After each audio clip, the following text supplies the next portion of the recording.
The world was not always a quiet place. In 1944, the air was heavy with the sounds of a great and terrible war, World War II, stretching its arms across oceans and continents. Maps were redrawn, lives upended, and simple comforts became fading memories. Suspicion and fear divided people, making strangers of neighbors and enemies of those who spoke a different language. Yet even in the darkest times, small lights of goodness flickered, reminding us that kindness can still be spoken and understood. This is the story of one such light, a young French girl and a German woman, whose brief connection in a war-torn village would prove that compassion can outlast any border. In a small French village scarred by war, lived 10-year-old Elise. Once, her days were filled with laughter and colour, but now, grey-uniformed soldiers patrolled the streets, and hunger was a constant ache. Her papa was gone to fight, leaving a silence that even her mother's brave smiles couldn't fill. Elise clung to a wooden bird her father had carved, whispering hopes for his return and for peace. Her mother taught her to be invisible, to survive by drawing no attention. So Elise learned to hide her bright spirit, waiting for a safer time to let it shine again. In the same quiet, windswept village, Hannah-Laura, the wife of a German officer, lived as a stranger among strangers. Though her presence was marked by her elegant bearing and the fine clothes she wore, she was always set apart. An outsider both by circumstance and by the invisible walls that war had built between her and the villagers. Hannah-Laura had once been a celebrated pianist in Berlin, her fingers dancing across the keys in grand concert halls filled with applause. Now she found herself longing for the music and the vibrant city she had left behind, her heart aching for the familiar rhythms of home. The manor, once a place of gatherings and laughter, had become a silent prison, its rooms echoing with memories and the absence of joy. The villagers, wary and resentful, kept their distance, leaving her isolated in a world that felt colder with each passing day. Though her table was always set and her plate never empty, Hannah-Laura starved for something deeper: kindness, understanding, and the warmth of human connection. The war had not only divided nations, but it had also carved deep chasms between neighbors, and her loneliness grew heavier with every silent meal and every unanswered greeting. Her husband, a stern and disciplined officer, offered little comfort. He dismissed her sorrow as weakness and saw her longing for beauty as a distraction from duty. Their marriage, once filled with hope, had become another source of solitude, marked by formality and distance rather than affection. The grand piano in the corner of the drawing room sat mostly untouched, its keys gathering dust. Hannah-Laura rarely played anymore, feeling it almost a betrayal to create beauty in a world so full of suffering and loss. Each time she considered playing, guilt and sorrow stilled her hands. From her window she would watch the village children at play, their laughter a bittersweet reminder of innocence lost.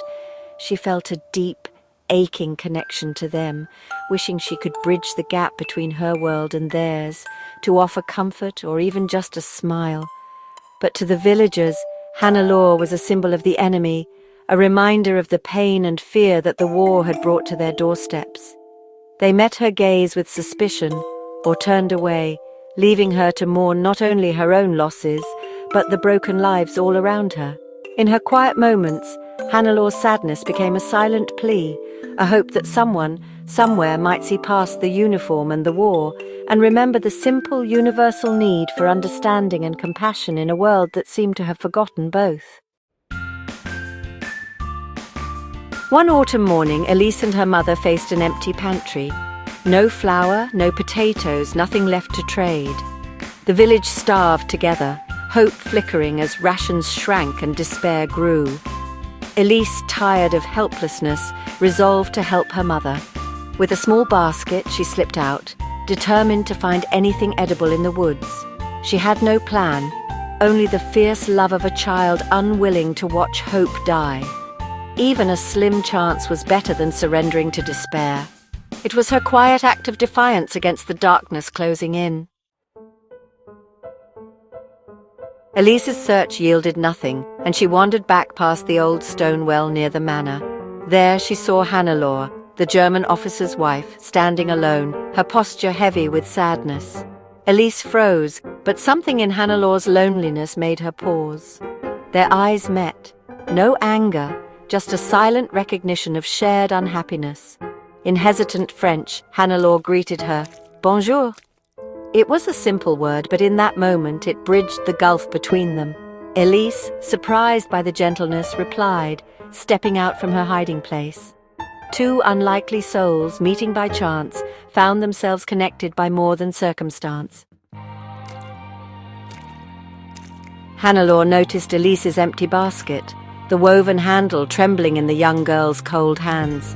The streets around them were silent, save for the distant echo of boots and the low murmur of hunger that seemed to haunt every corner. Hannelore's heart ached at the sight. She recognized the hollow look in Elise's eyes, a look she'd seen in her own reflection many times since the war began. She understood Elise's hunger, the gnawing emptiness that never truly faded, despite the ever-present risks. Soldiers patrolling, neighbors watching, the threat of punishment. Hannelore reached into her coat, her fingers brushing against the last piece of bread she had saved for herself.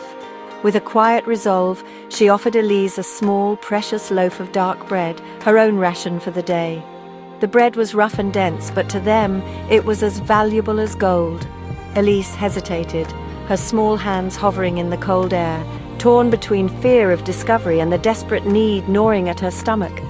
She glanced up, searching Hannelore's face for any sign of deception or danger, but saw only kindness and understanding in her eyes. Carefully, almost reverently, Elise accepted the bread, her fingers brushing against Hannelore's in a fleeting moment of trust. Their hands briefly touched, a spark of connection in the biting cold air. For a heartbeat, the world seemed to pause, the harshness of winter and war fading into the background. "Merci," Elise whispered, her voice trembling with gratitude and emotion. Emotion thickened her words, and Hannelore nodded, her expression grave. She pressed a finger to her lips, signaling for silence. This act of kindness was dangerous, a secret that could cost them both dearly if discovered. The bread was more than food. It was hope, a symbol of resistance against the cruelty of their world. In Elise's small hands, the loaf became a promise that kindness could survive even in the darkest times. For a brief moment, standing together in the cold, they were not divided by language, uniform, or fear. They were simply two souls, bound by the quiet courage it took to share what little they had. In that moment, they were not enemies, but two people sharing a simple act of compassion. Their pact, sealed by bread and silence, would linger in their memories, a small miracle in a world of want, and a reminder that even in war, humanity endures. Elise ran home, heart pounding, clutching the bread as if it were treasure. Her mother, stunned, listened as Elise described the sad woman by the well. Understanding the risk and the courage, they ate the bread slowly, savoring every crumb. It was more than nourishment. It was proof that kindness still existed. Over the following weeks, Elise and Hannelore exchanged silent nods from afar, a secret language of gratitude and hope. For Elise, Hannelore became a person, not an enemy. For Hannelore, the connection was a lifeline, a small rebellion against the cruelty of war. Their shared secret was a warm light protecting them both from the surrounding darkness. As the war's tide shifted and uncertainty swept through the village, Elise noticed a subtle change in the air. One evening, as the sun dipped below the horizon and cast long shadows across the cobblestones, she saw Hannelore leaving the manor, her figure silhouetted against the fading light. Hannelore's husband was at her side, his movements hurried and tense, urging her into the waiting car as if every second mattered. The urgency in their departure was unmistakable, a silent testament to the dangers that now pressed closer each day. Just before stepping inside, Hannelore paused, her eyes sweeping the village square as if searching for something, or someone, she might never see again. Her gaze lingered, filled with longing and unspoken words. For a fleeting moment, Elise was certain their eyes met across the distance. In that silent exchange, a world of gratitude, sorrow, and hope passed between them, more powerful than any spoken farewell. Standing alone in the deepening twilight, Elise pressed her hands together and silently wished Hannelore peace and happiness wherever the road might take her. She hoped her friend would find safety, and that the kindness they had shared would be a light in the darkness ahead. With a quiet breath, Elise sent a final thank you on the evening breeze, letting her gratitude drift through the village and into the unknown, carried by the gentle wind that rustled the trees. As the car disappeared down the winding road, Elise felt a bittersweet ache, a sense of loss for the friend she might never see again, but also a flicker of hope that their connection would endure beyond the war's reach. Hannelore's gift had been more than a simple loaf of bread.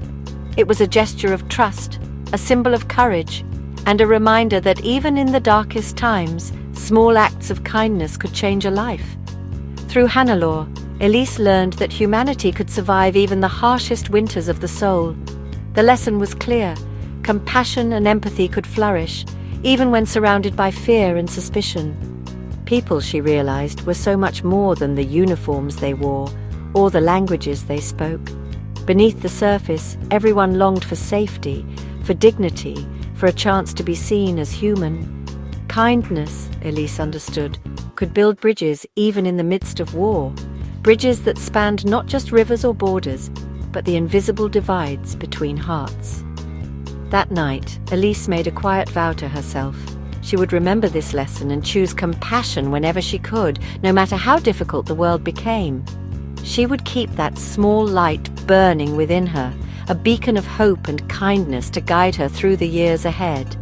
One day, she promised, she would help build bridges, not walls, choosing unity over division and understanding over fear. The secret they shared, born in the quiet twilight of a village at war, would guide Elise always, reminding her that even the smallest promise could echo through a lifetime. Years passed and the war ended. Elise's papa returned, and life slowly healed, though scars remained. Elise grew into a woman, forever shaped by the lesson of that secret gift. She never saw Hannelore again, but often wondered about her, especially by the old well. The memory became a treasured family story, a single loaf of bread, a feast of hope. It taught her to look beyond flags and languages, to see our shared humanity. True courage, she learned, is found in quiet acts of compassion.